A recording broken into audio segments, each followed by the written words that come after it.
16,000 ప్రమాదాలు, 16,000కు పైగా మరణాలు. ఎక్కువగా ప్రమాదాలు గురవుతున్నవి ద్విచక్ర వాహనాలు. ఏపీలో ఒక సంవత్సరం పాటు జరిగిన రోడ్డు ప్రమాదంపై వెలువడ్డ రిపోర్ట్ షాక్ కి గురిచేస్తోంది. ఆ రిపోర్ట్ ఆధారంగానే రోడ్ సేఫ్టీపై సమీక్ష నిర్వహించిన సీఎం చంద్రబాబు సీరియస్ యాక్షన్ షురూ చేశారు. అటు అధికారులు ఇటు వాహనదారులకి స్ట్రాంగ్ వార్నింగ్ కూడా ఇచ్చారు. వేగం పెంచితే వాహనాలు సీజ్, రోడ్డు ప్రమాదాలపై థర్డ్ పార్టీ ఆడిట్ జరగాల్సిందే, స్పీడ్ గవర్నర్లు తప్పనిసరి చేయాల్సిందే, ప్రతి అర కిలోమీటర్కు ఓ సీసీ కెమెరా ఉండాల్సిందే.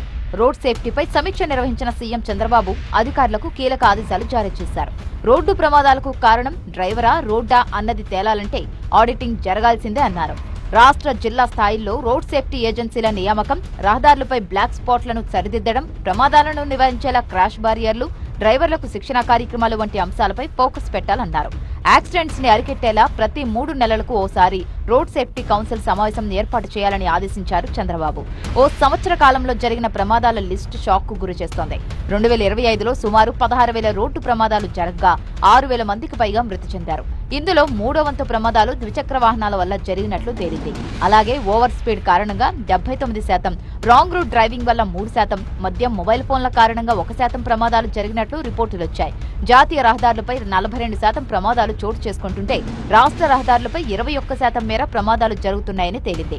ఈ రిపోర్టులన్నింటిపైనా ఆరా తీసిన చంద్రబాబు వేగాన్ని కంట్రోల్ చేసేందుకు స్పీడ్ గవర్నర్లను నిబంధనల మేరకు ఏర్పాటు చేయాలని అధికారులకు ఆదేశించారు. వాహనాల వేగాన్ని ఎప్పటికప్పుడు గుర్తించేందుకు జాతీయ రహదారులు, రాష్ట్ర రహదారులపై ఇరువైపులా ప్రతి అర కిలోమీటర్కు సీసీ కెమెరాలను ఏర్పాటు చేయాలన్నారు. వెహికల్ ట్రాకింగ్ కోసం ఓ ప్రత్యేక కంట్రోల్ రూమ్ ఏర్పాటు చేసుకోవాలని రవాణా శాఖకు సూచనలిచ్చారు. హెచ్చరికలు జారీ చేసినా పట్టించుకోకుండా ఓవర్ స్పీడ్తో వెళ్లే వాహనాలను వెంటనే సీజ్ చేయాలన్నారు. 3 నెలల్లో స్పీడ్ కంట్రోల్పై చర్యలు చేపట్టాలని స్పష్టం చేశారు. ప్రమాదాలకు కారణమవుతున్న స్లీపర్ బస్సులపైన చర్చించిన చంద్రబాబు ఇష్టానుసారంగా మోడిఫికేషన్స్ చేసుకోవడానికి వీల్లేదన్నారు. 5 సార్ల కంటే ఎక్కువగా ట్రాఫిక్ రూల్స్ బ్రేక్ చేస్తే లైసెన్సులు రద్దు కావాల్సిందే అన్నారు. మొత్తంగా రోడ్ సేఫ్టీ విషయంలో ఇంతకు ముందో లెక్క ఇప్పుడో లెక్క అన్నట్లుగా ఉండాలని అధికారులకు కాస్త సీరియస్ గానే చెప్పిన చంద్రబాబు ఇక రోడ్ సేఫ్టీపై మానిటరింగ్ కూడా సీరియస్ గానే ఉంటుందన్నారు. రూల్స్ పాటించకపోతే పని పడతామని ఇటు వాహనదారులకు వార్నింగ్ ఇచ్చారు.